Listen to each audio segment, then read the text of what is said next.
All right. Well, good morning, everyone, and welcome to Senior Tech Coffee. I appreciate everyone showing up today. And today we're going to be discussing digital footprints, understanding your digital footprint. What is it? Um, how do we create one? How do we manage it?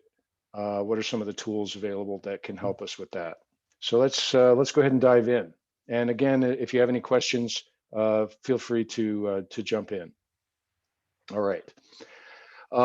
Again, I'm Patrick Baker with Prime of Life Tech. Everybody, I think, I know everybody on the call. So anyway, you don't have any need to know more about me other than what you see here or what you know already. But I appreciate you showing up today and being a part of Senior Tech Coffee.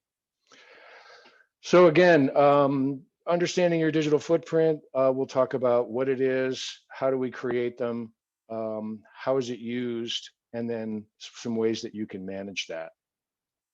And then as far as like the management piece, that's going to take up the bulk of our conversation today because the other stuff is pretty quick to understand. So a digital footprint is the record of all your online activity. So everything that you do online, whether it's active things that you yourself do, or likewise passive information that you may, I'm sorry. Someone's asking me for information to get into the call. So I'm sorry. I'm gonna stop recording or pause the recording. All right. So where we left off, what is your digital footprint? Your digital footprint is a record of your online activity. And probably the main thing that it does more than anything is it determines the ads that you see online. We're going to talk about some of the ways that that comes to pass, as well as some of the ways that you can try to trim down the size of your footprint, your digital footprint. Excuse me. And it's also the information that is publicly shared about you online, right? That could be, if you have a website, it could be your website, your social media presence, but also things like public directories where you have almost like a white pages type of thing, like we used to have with the old phone books, right? Those are not really something that we have a lot of control of anyway. So we'll dive into some of those details here in just a moment. So how is a digital footprint created? Well, again, there's really kind of an active and a passive way that happens. So all your activity on social media, all your posts, your comments, the websites that you interact with, those help build this digital footprint. Even things like emails you send or instant messages, essentially anything that's not encrypted from a messaging standpoint is something that's technically visible to the online world. Video chats, the cookies that get deposited on your computer from the websites, that's probably the main thing that drives the advertising, especially this relatively, I guess, maybe in the last 5 years phenomenon called tracking cookies, where they essentially follow you as you go about your business on the internet. So it's not, and it's also something that that Facebook uses quite a bit as well, in terms of your off Facebook activity. And there's some settings, some privacy settings in Facebook that you should probably consider reviewing in regards to that type of tracking. All right. So how is a digital footprint used? Again, as I mentioned a moment ago, probably the main usage of your digital footprint is for targeted advertising. So If I happen to if I happen to go look at Merrill.com, where they sell like outdoor equipment or shoes or that kind of thing. I've bought shoes from Merrill.com before, right? I could be on the Merrill.com website, and then 20 minutes later, I'm scrolling my Facebook feed, and whoa, lo and behold, there's a Merrill ad that shows up in my Facebook feed. Gee, how did that get there? And that's evidence of one of those tracking cookies. But in addition, the footprint that you create digitally, all of your online information, there are companies called data brokers or data broker companies that collect this information and they sell it to other companies for advertising purposes. So that's a big one. Identity theft. That's really probably the big elephant in the room here in terms of how the digital footprint is used. Any kind of personally identifying information that you have out there is a potential vector for identity theft. When I say personally identifying information, I'm talking about like the real critical information, like your full name, your birth date, and your social security number are probably the main pieces of information that can be harvested and used to steal your identity. But in addition, some of the more, I guess, the seedier ways that a digital footprint could be used would be things like online harassment or reputational damage to either you as a person or your company.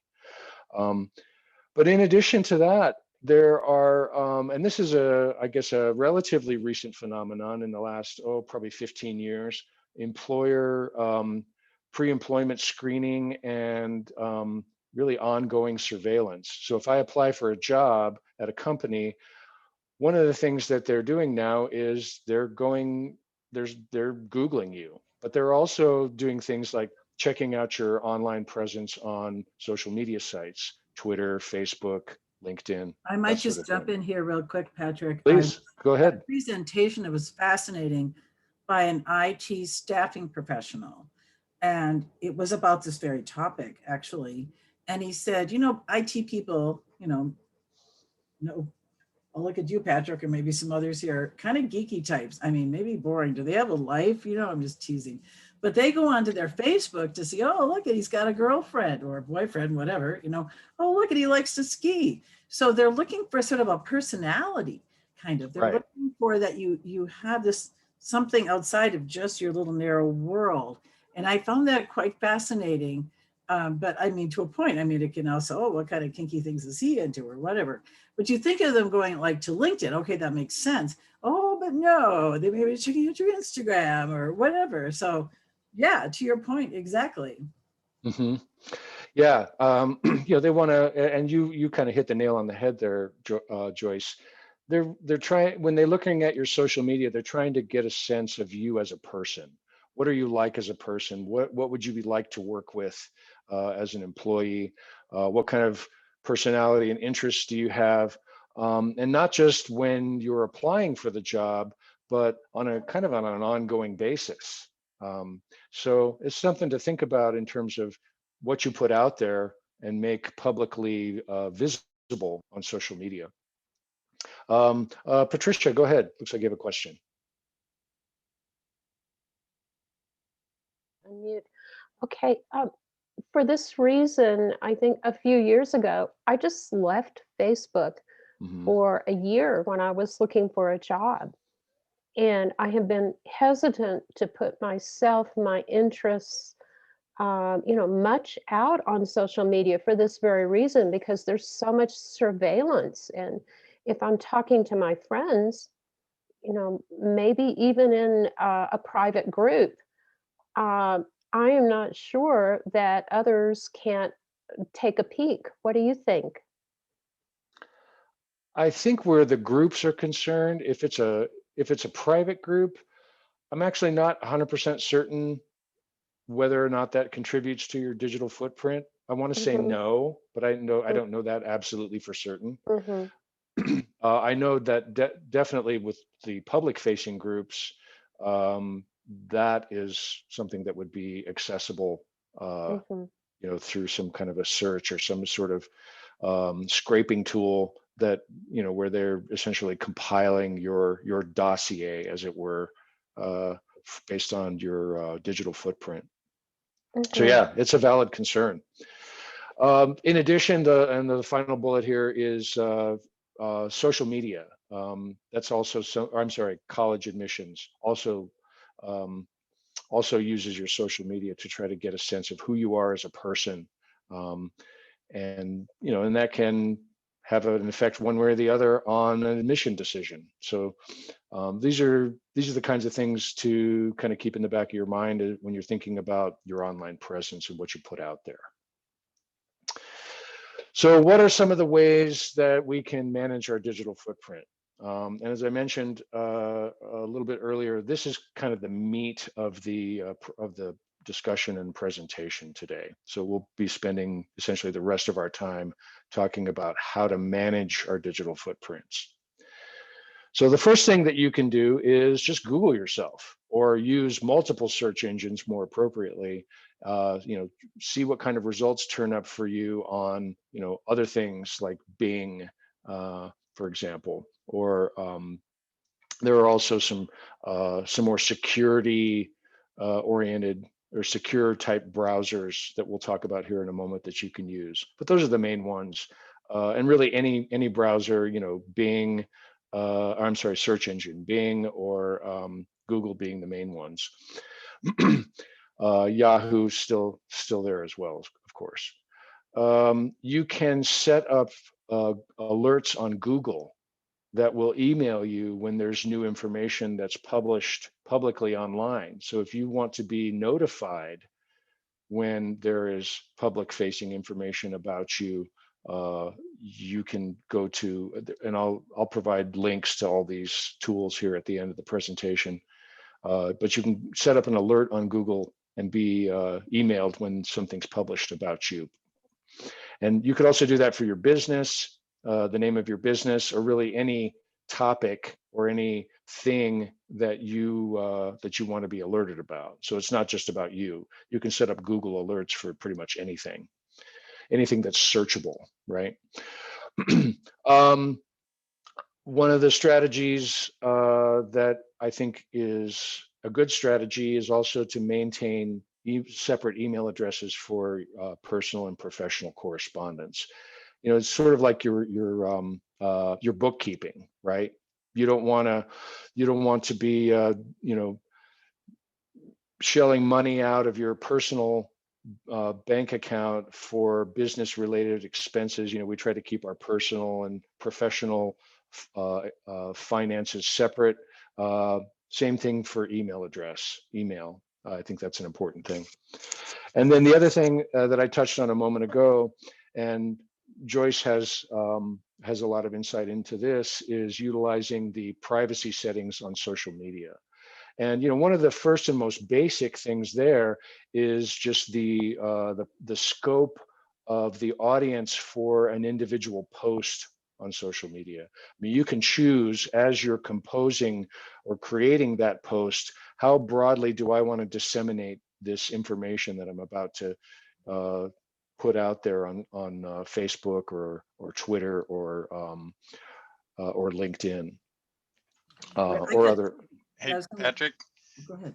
Uh, oh, there's I know at least one other search engine I've used occasionally called DuckDuckGo, Oh, and yeah. that Yes. supposedly doesn't have the filtering that Google does. But I'm also wondering now, does it track the same information about me? Like using your example, if you search for a given product on that particular search engine, later on, are you going to see an ad pop up for that product?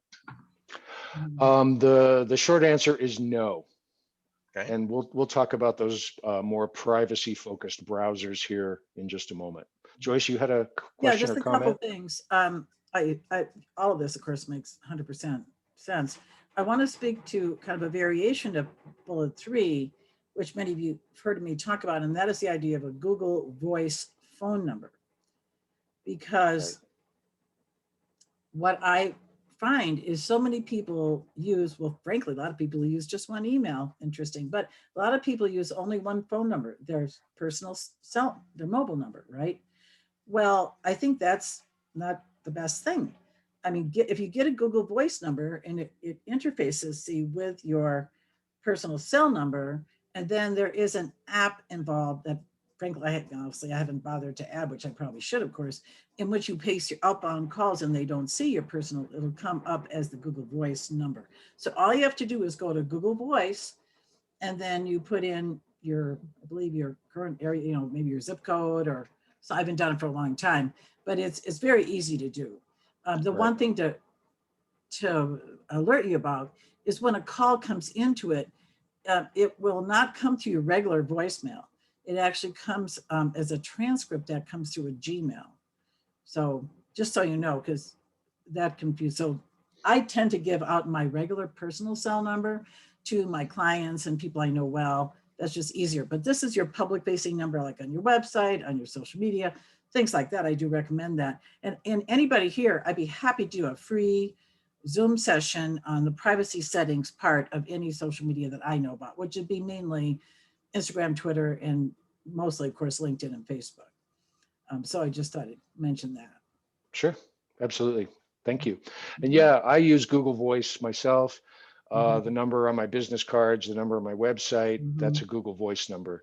And one of the advantages of that is that you can run Google Voice out of a tab on your browser. You can, if you can be on a Zoom call, you can take actual phone calls on your computer with Google Voice. So in fact, that's cool.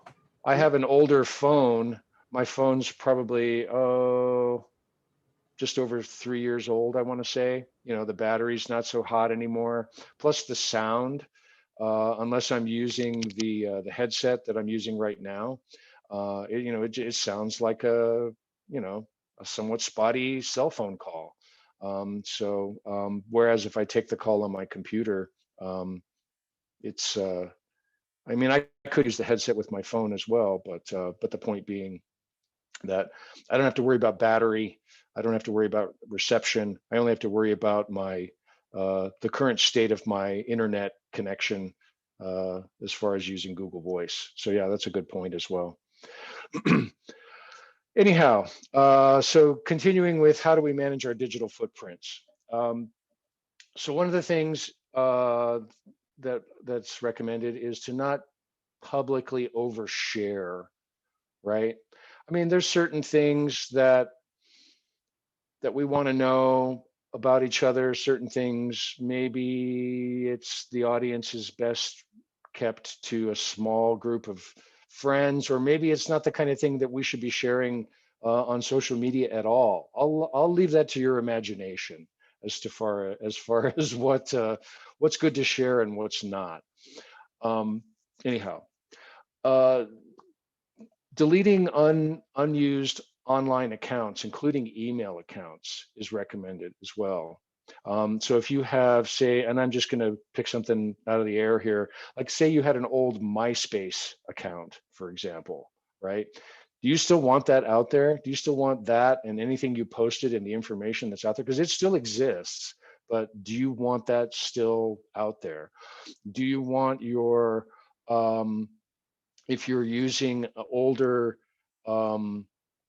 if you're using an email account, or if you have an email account that you started maybe 20 years ago with something like Yahoo or Hotmail or AOL, if you're not still using it, I recommend removing it. I mean, if there's stuff out there in terms of like emails or information that you want to retain and store for future use, there are ways to export your email into files. You can go and find, emails that had attachments that maybe you care about, but otherwise that's just kind of digital clutter in the back of your digital closet, as it were, that you may or may not want to have out there in terms of what's publicly accessible or something that's scrapable by a data brokerage service.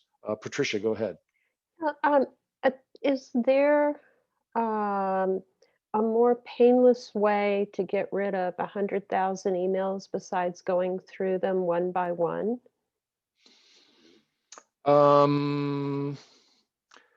So in that particular instance, I would try to narrow down, I would try to narrow it down a little bit. In other words, Hmm. for example, you could have 10,000 emails from, I don't know, pick it, something that you subscribed to years and years ago. Hmm. Maybe you made a purchase on Kohl's.com and got on their email mailing list, and Hmm. you have like 10,000 emails over time just from Kohl's, with Hmm. like notifying you of like this week's sale kind of thing. So those could be deleted just en masse, right? That type of thing. Um, I would focus on emails from individuals or entities that you care about.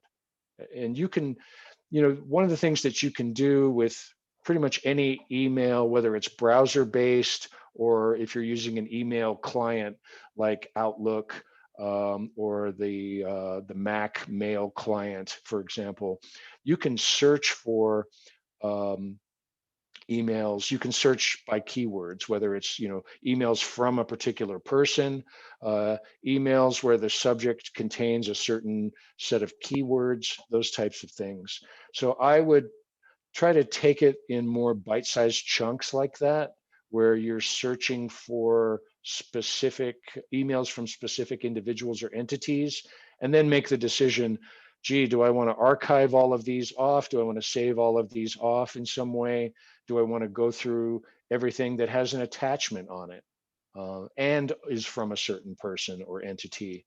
And then pick and choose the ones that I want to save off or delete, or however I want to do that. Um, Hmm. it's also the kind of thing where if it's a really old email account, and anything that you receive from that email account is ancient history, and you don't really care about it anymore, you can just delete the whole account, emails and all, and just kiss it goodbye. So I try not to obsess too much about that kind of thing. That being said, I have a almost 10-year-old Gmail account that I probably need to um, do some of what I was just describing, just to kind of clean things up for myself. So, I'm not perfect. Uh, I, I'm, I'm not like a religious practitioner of every single thing that you're going to see in this presentation today. So, but I recommend doing all of them. Sure.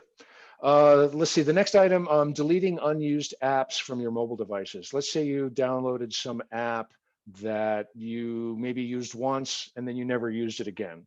Um, Certain information comes along for the ride when you use an app. Apps often request specific permissions from you. They want to access maybe your contacts, location services, uh, any kind of personal data that you have on your mobile devices.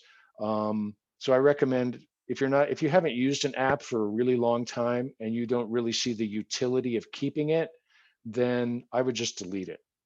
Likewise, you can limit an app's access to all those things I just mentioned, location services probably being the big one, right?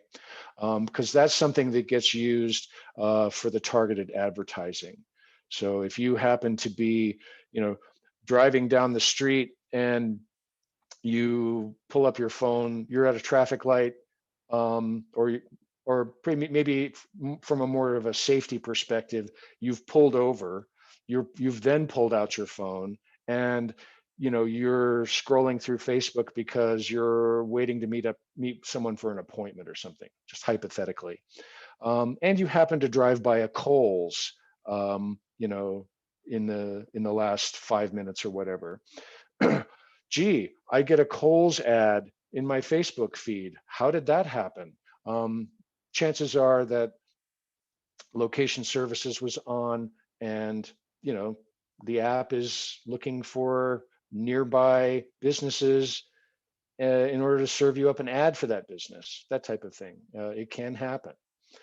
And then, as Ralph alluded to earlier, there are privacy-focused browsers. Ralph and Patricia both actually. There are privacy-focused browsers.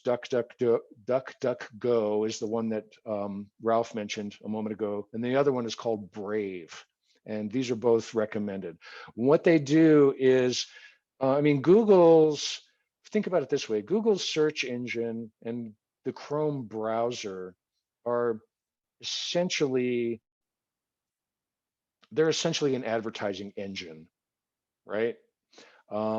You're using them for a specific purpose, usually to search for information or a topic that you care about, or information that you need to perform a specific task, or you're looking for a specific business or whatever.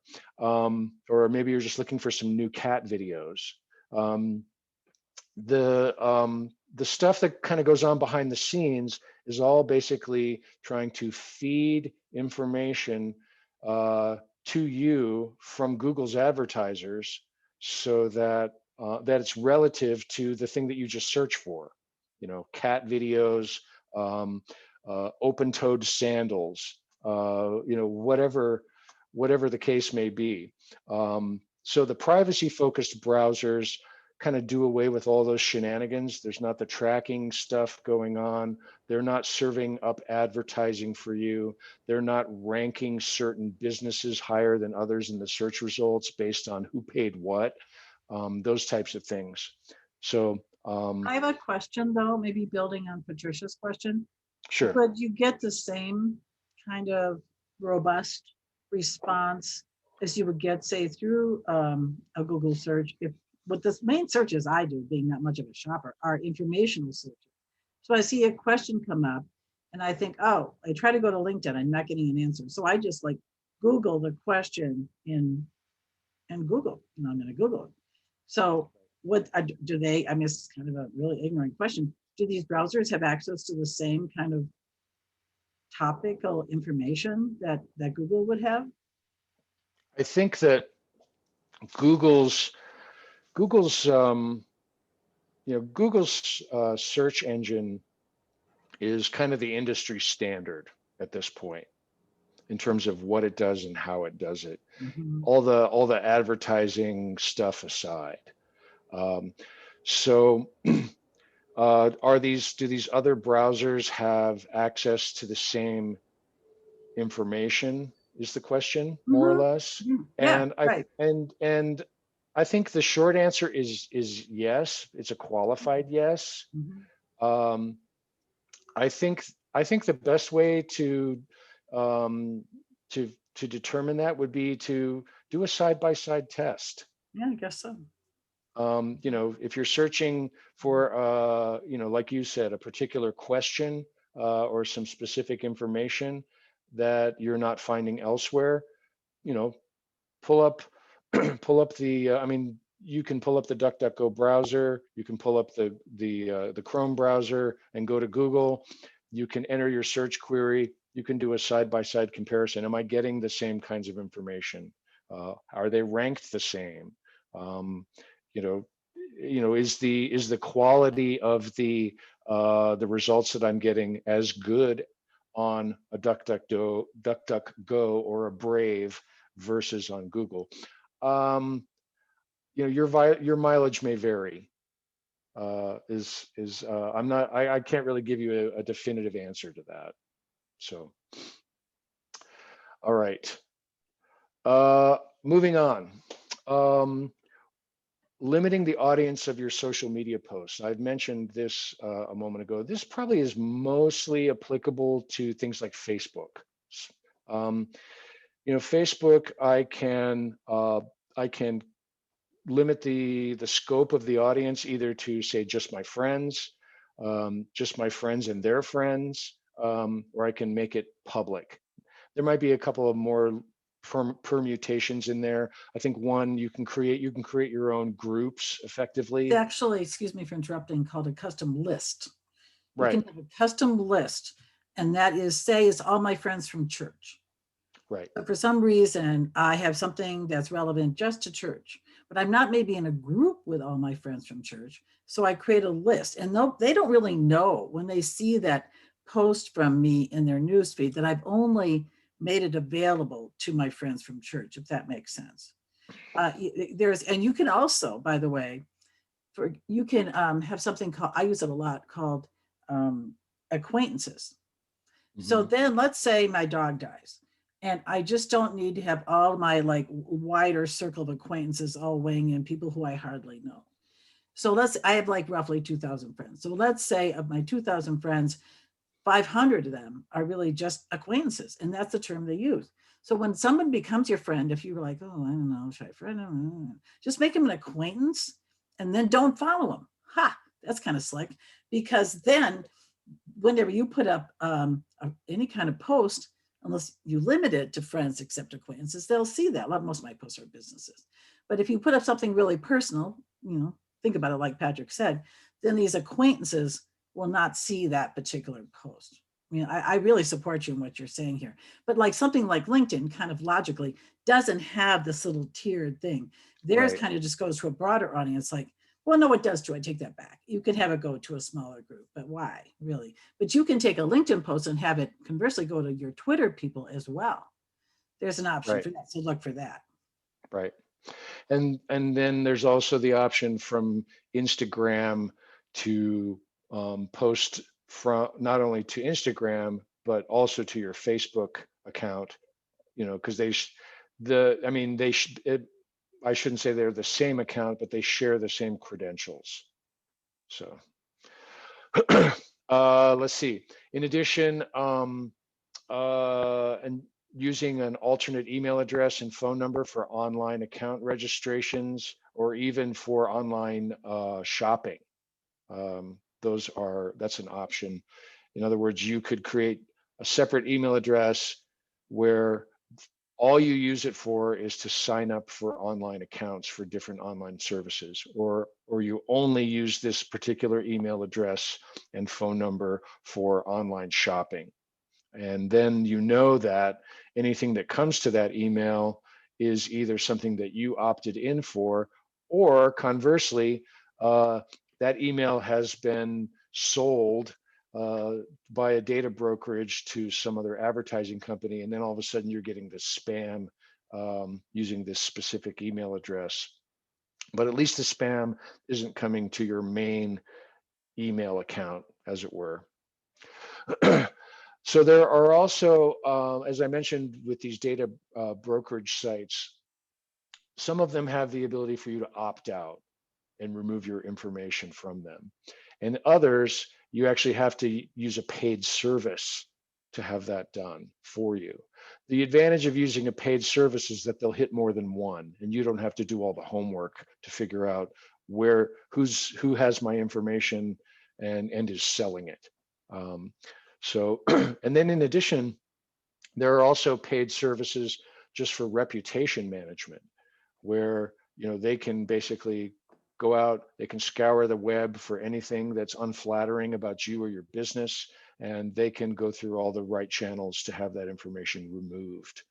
And I don't have any specific recommendations for which data broker sites to look at, or reputation management companies to check out. Again, I kind of leave that to you to do your own research and find one that it would be the best fit for you, if that's something that you're interested in pursuing. Finally, well, not finally, but next, there's a tool that I'll give you the link to here shortly. You can check to see if your email address was part of a data breach and your email was stolen. So you can actually use this tool to find out, was my email address stolen, and where was it stolen from? And I can give you an example of that here at the end of the presentation. Try to remind me if I don't forget, or in case I forget. And then also, I strongly recommend creating unique logins for all of the online services that you use, and to avoid using these single sign-on services that are offered up by Facebook, Google, Yahoo, and others. Why do I recommend that? Because on the one hand, it's really easy to just use your credentials from Facebook or Google to access some other online service. I don't have to create my own user account. I don't have to create a new password and have a new username and password combination that I have to remember. Very convenient, right? But from the digital footprint perspective, anything that you do from some other online service, that information is going to get collected by Facebook or Google, and then in turn used to feed you more advertising based on whatever it was that the service did. So, for example, let's say that I mean, there's numerous examples of this out there. There's a online accounting service called Wave, right? And Wave can use your Facebook or your Google or Yahoo credentials instead of a regular user account. Do I want to be sharing that kind of information with Facebook or Google? Maybe not. Maybe not necessarily. So that's just another example of a way that you can take control. I suggest on a however periodic basis, and it's up to you, deleting the cookies and clearing the cache on your web browser. Again, that's just more sort of digital clutter that you can pretty easily get rid of. I also strongly recommend, I strongly recommend disallowing third-party and tracking cookies in your browser. There's a setting where you can go in and you can say don't on Google, on Chrome, I should say, and say don't use these type of cookies. I don't want to use these type of cookies. You can also flip the switch for the do not track feature that I think all the major browsers have that now. I know that Chrome and Safari do for sure, and I'm guessing Microsoft Edge has it as well. You can use an ad blocker. Usually it's a browser plugin that you can install that essentially blocks the ads that get served up to you automatically. They're not totally foolproof, and there are some online services out there, particularly news sites that rely on advertising, where they are looking for that kind of thing, and they're not going to serve you their content unless you either create an online account with that news service, or you disable your ad blocker just for their site. Otherwise, they're not going to serve up their content for you. So that's just kind of one of the, I guess, caveats of using an ad blocker. If you want to get really serious about it, you can use a VPN, a virtual private network. Virtual private network essentially hides, first off, it creates an additional secure layer around your internet connection. So whether you are, like, for example, if you are at when we all are able to go back to coffee shops and hang out and work again, and let's say I have an open Wi-Fi network at the coffee shop, I strongly recommend using a VPN in an open Wi-Fi setting, because when I say open Wi-Fi, I mean there's no password to get onto that Wi-Fi network. If you can just join it just by connecting to it, essentially that's an open connection. Any information that you're sending over that Wi-Fi connection is something that could be intercepted by a bad actor if there was somebody nearby doing that kind of thing. VPN creates that secure layer around your internet, your Wi-Fi connection rather. Well, it is your internet connection typically. That prevents people from essentially packet sniffing is the term that the hackers use, where they're essentially looking for useful information being transmitted over a Wi-Fi connection. But in addition, a VPN essentially hides your location. So if there's any location-based advertising that is trying to know where you are to serve itself up, your location is not going to be, as far as the outside world is concerned, is not going to be the same as what your actual physical location is when you're using a VPN. Let's see, moving on, I strongly recommend periodically curating your social media posts. You may have some stuff from like 6 months ago, a year ago. Is it relevant still? Is it something that needs to hang around still? And there are some ways on, I know, at least on Facebook that I'm aware of, where you can essentially trim off a bunch of stuff in a fairly fairly automated fashion. Joyce, it looks like you have a I comment don't or really question. know about this. I'm feeling kind of foolish. I'm supposed to know about Facebook, which is frankly not my favorite site compared to LinkedIn. But so you're not talking about deleting them. You're talking about Yes. grouping. Yeah. Okay. Because Yeah. curate to me implies like curate art. You group things perhaps, and you say, oh, these are more important than others or something. No, when I say curate, I mean essentially trim it, pare it down to the stuff that's you only really care about still. Yeah, but we'll have to do a one-to-one sometime. You can show me. Sure. Then finally, on this slide anyway, the nuclear option, and Patricia has kind of alluded to doing something like this, is just deleting your social media accounts altogether. And then that stuff is just gone from the current snapshot of social media. But you've probably heard some variation of this expression, and this isn't the exact quote, but nothing ever really goes away on the internet, right? And we'll talk about how do you manage that reality here in just a second. So some resources that I want to share with you. There's the first one on the list here is a website called haveibeenpwned.com. The term pwned comes from the gaming world, and essentially that means, what it ultimately means is that you have been compromised in some way. You can use this haveibeenpwned.com. The only thing that you do is you plug in your email address and you hit search, and it will give you a list of every company where there's been a data breach, and that data breach contained your email address. So I'll show you an example of that here in just a moment.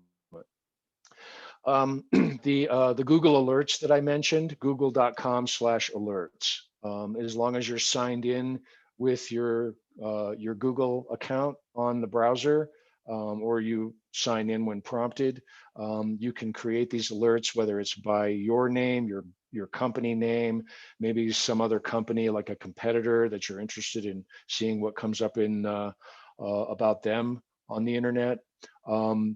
Google emails you with an alert that gives you a link to the content that contains the search item that you had created the alert for. So that's pretty slick. DuckDuckGo privacy browser, duckduckgo.com. You can download their browser and use it in lieu of Chrome if you want to do some searching and not have all of the extra baggage that comes along for the ride when you're using Chrome and Google. The Brave privacy browser, as I mentioned before, brave.com. And again, this is just another option for a browser that that's not advertising driven effectively. And then we talked about just a second ago about how nothing really goes away on the internet. The Wayback Machine, as it's called, or archive.org. You can go there, you can search for yourself, you can search for your company. It'll serve up anything that it pertains to what you search for. And apparently they will accept requests to delete information from their archive. So if you find something that you're not particularly happy about being out there, even if it's not in the, at the moment searching right now on Google form of the internet, but it's part of the archive, the Internet Archive, and you don't want it to be part of the Internet Archive anymore, you can request to have that removed. And will they honor that request? I mean, can you think about this in all kinds of ways, sort of nefarious people, and you don't want folks to know about your bad past or something. Isn't I some think of it that standard depends. public record? I don't know. Yeah. I think it kind of depends. Mhm. I mean, this is based on my reading, right? Okay. On my research, that they're pretty reasonable to work with. But if if I was convicted of a Ponzi scheme 10 years ago, and there was all kinds of stuff on archive.org about that, are they going to agree to delete all the unflattering news about my Ponzi scheme conviction? I think it kind of, I don't know. I honestly don't Well, know. small example, which is probably pretty obvious, but I have a potential new client who I didn't really take to from the get-go. So I just Googled his name, like the 5th entry is his divorce from his wife in Maine, 5 years ago.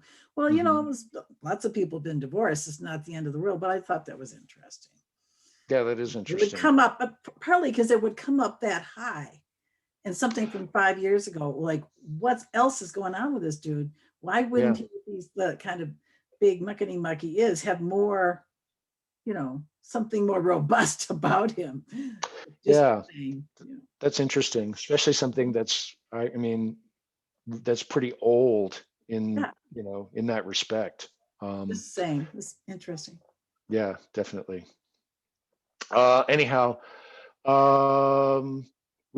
we've been doing the questions all along, but does anyone have any Hopefully the guy additional? from Maine wasn't watching this video. That just Well, occurred to me. This is all being recorded, but I didn't say his name. right. Okay. Never I mind. think you're safe. Anyhow, if you have any other questions about this stuff, Patricia's got her hand up, don't you? I have my you can, hand yeah, up. please. Yeah, go ahead. This is sort of a house cleaning task. And I'm not as good at that as generating paper and items on my computer. And I am curious if your housekeeping isn't very good on your computer. I'm tackling the paper now. I'm doing a good job of that. But where would you start? Would you start with an email? Would you start with a reputation management? I mean, I have this feeling I have a pretty small footprint because I've been really wary of putting personal items on the internet. That doesn't mean people haven't been talking about me. I just don't look on Facebook very much. I don't even use Twitter. So where would you start? I would start with the very first bullet I had on the first slide about how to manage your footprint, and that is just searching for yourself. Use multiple search engines just so that you can get, I mean, theoretically, you would get the same results, or you would get essentially the same picture of your footprint out there from all the different search engines. But there's I think it's fairly certain that the results are going to be a little bit different between the various search engines. So I would first off use multiple search engines and just search for yourself and see what comes up. A name like Patricia Moore is sort of common. It is, and I think that, I mean, if I have trouble picking up my dry cleaning because there are 30 Patricia Moores in the West Denver area, imagine what it's like online.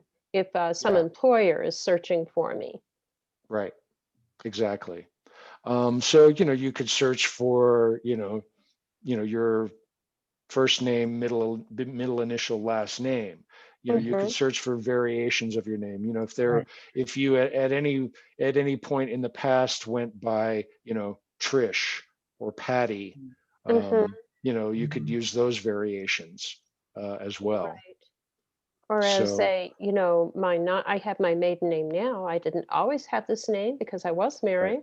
So I could right. search for that one too. Right. Yep. Um, You could search for okay. the combination of like your name and Denver, Colorado. Um, Hmm. that kind of thing. Anything that you can do to help sort of narrow the results down Hmm. is going to probably, well, I can't say probably, will hopefully turn up a useful set of results for you that actually pertains to you. But again, I'm in the same boat. Patrick Baker is a pretty common name. Hmm. So, and and my name used to be Patrick Smith, an even more common name, right? Right. So, so there you have that. Right. Well, when I've done this in the past, it's been a really long time. The first 10 results probably would be, we found 50 Patricia Moores in our database. Right. Click here to pay us some money, and you can see if Mhm. she's ever been in jail, kind Yeah. of thing. Right. You know? Actually, Right. I have one other question that just came up. Um, when you see something, you're like, this came out of nowhere. I want to unsubscribe. But when you go to unsubscribe, you have to give them your email address, which Right. always makes me like, ooh, maybe I'll Mhm. just have to deal with delete, delete, delete. Do you think that is the best choice, Patrick? Technically, they're supposed to unsubscribe you, I right? just Even if don't. you have to, give them your email address. Theoretically, they should know your email Yeah, address they just already. sent me an email. I mean, that part alone is Right. weird. Yeah. So clicking on the in most cases, when you click on the unsubscribe link, your email address is embedded as part of that link, right? So they're basically taking your email address along for the ride to the website. They're feeding that piece of data to the form on the website where you would do the actual unsubscribing. And sometimes they give you like way too many choices. Right. Oh, do you want to completely unsubscribe, or do you just Mhm. want to unsubscribe from this, and this, Right. right? Where usually in my case, it's like, no, I'm done, and I want to be like totally unsubscribed. So, but usually, in most cases, the email just comes along for the ride. But what if it doesn't and they want me to put If in it a comment? doesn't and they want your email, I'm not in favor of giving anything away That's my thinking. if I don't have to. I've done that and I've regretted it because And then what you I've get That all kinds of crap. Yeah, exactly. So what I would recommend in that particular Yowzers. instance Mhm. is don't give them your email and mark that particular email in your Block sender. inbox Yeah. as junk or I'm block the just doing that sender. right now. Yeah. And that way it just out of sight, out of mind. Maybe Hopefully. periodically you just delete your junk email and you don't worry about it anymore. Bill, you have a question and you're muted.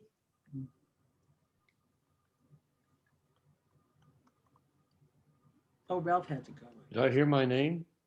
Yes, Mhm. sir. Oh. I thought you had a question. Oh, no, well, actually I do, but I didn't raise my hand. It's Oh, because it's kind of, it's, I'm not sure it's connected with what you're talking about here, but I was just curious to know if you delete things from your browser, using your browser or something like that, uh, what actually happens to it? Because that information was stored in a server somewhere. And I guess it's the same thing. What happens when you delete an email? hmm Because that information was in your computer for a while, and does your computer go to the trouble to delete all the bits?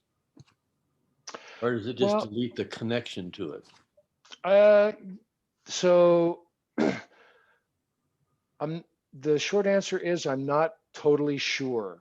Yeah. as far as like something like an email. Now, I know that when you delete things like cookies from your browser, if you delete your search history, is there some stealth copy that still exists somewhere, Yeah. either on some server or on your computer? I'm not sure, but I don't think so. The way that a file system works on your computer, whether it's a Windows computer or a Mac, is, think about it this way. It's like all your files are like stored in a filing cabinet, right? And you essentially have an index that says that, I have file XYZ dot text on my hard drive in this one particular folder. And when I delete that file, I'm not actually physically destroying the bits of that file.